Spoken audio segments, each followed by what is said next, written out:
नगरी का ऐसा राज्य जहाँ सुख और समृद्धि का साम्राज्य था।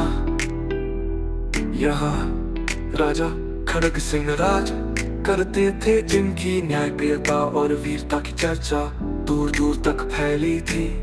उनकी पत्नी रानी रूपवती न केवल सुंदर थी, बल्कि वो एक पतिव्रता स्त्री भी थी, जिनकी छाया में उनके दो पुत्र रूप और बसंत पगल बढ़ रहे की बीमारी से पूरे राजमहल उदासी जा गई।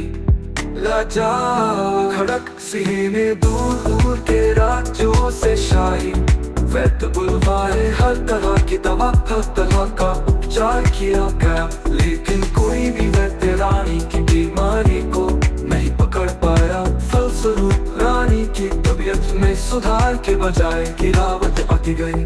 दिन ब दिन वो कमजोर होती गई और उनका चेहरा पीला पड़ता गया। एक दिन रानी रूपवती अपने कमरे में लेटी हुई थी। उनकी नजर शाही बाग के एक पेड़ पर टिकी हुई थी, जहाँ एक चिड़िया का घोंसला था। उस घोंसले में एक चिड़िया, एक चिड़ा और उनके दो नन्हे बच्चे रहते थे। रानी को उन्हें देखकर थोड़ी शांति मिलती। वो सोचती कितना सुंदर दृश्य है, एक छोटा सा परिवार साथ में खुशियाँ बांट रहा है। लेकिन कुछ दिनों बाद वो चिड़िया मर गई। चिड़ा गिला रह गया। कुछ समय बाद वो एक नई चिड़िया को ले आया। रानी ने ये सब देखा और मानी।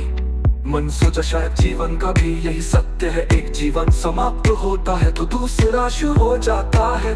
लेकिन फिर एक दिन कुछ ऐसा हुआ कि रानी का दिल दहल गया। चिड़ा दाना लेने गया हुआ था और नई चिड़िया ने उन दोनों नन्हे बच्चों को घोंसले से नीचे गिरा दिया। वे मासूम बच्चे नीचे गिरकर मर गए। जब रानी रूपवती ने ये सब देखा तो उनका हृदय पीड़ा से भर उठा। रानी के मन में ढेरों विचारों ने जन्म ले लिया।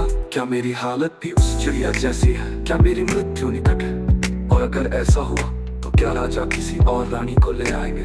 क्या वो मेरे रूप पर बसंत को प्यार देगी, या फिर उन्हें भी इसी तरह निर्दयता से ठुकरा दिया जाएगा?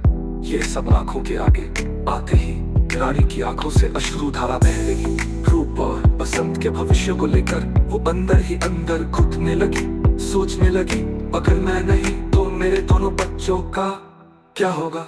दुखी हृदय से रानी रूपवती ने अपने दोनों बेटों को अपने पास बुलाया। रूप और बसंत दोनों ही अपनी माँ के पास आकर बैठ गए। रानी ने उन्हें गले लगाया और उनके सिर पर हाथ फेरते हुए कहा, मेरे बच्चों, तुम दोनों मेरी जान हो।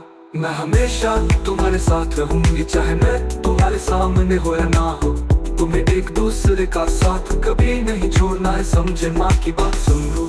चिंतित हो कहता है, माँ तुम ऐसा क्यों कह रही हो? तुम ठीक हो जाओगी है ना? बसंत भी मासूमियत से बोल उठा, हाँ माँ तुम जल्दी ठीक हो जाओ, हम तुम्हारे साथ खेलना चाहते हैं। बच्चों की बात सुन रानी रूपवती की आंखों में आंसू आ गए। वो बोली, हाँ बच्चों, मैं जल्दी ही ठीक हो जाऊंगी। तो हृदय से रानी ने अपनी दासी को राजा को बुलाने के लिए भेजा। बने रहे से दंड पाठ के लिए। मेरे वीडियो पसंद आए तो चैनल को सब्सक्राइब, लाइक, कमेंट और शेयर जरूर करें।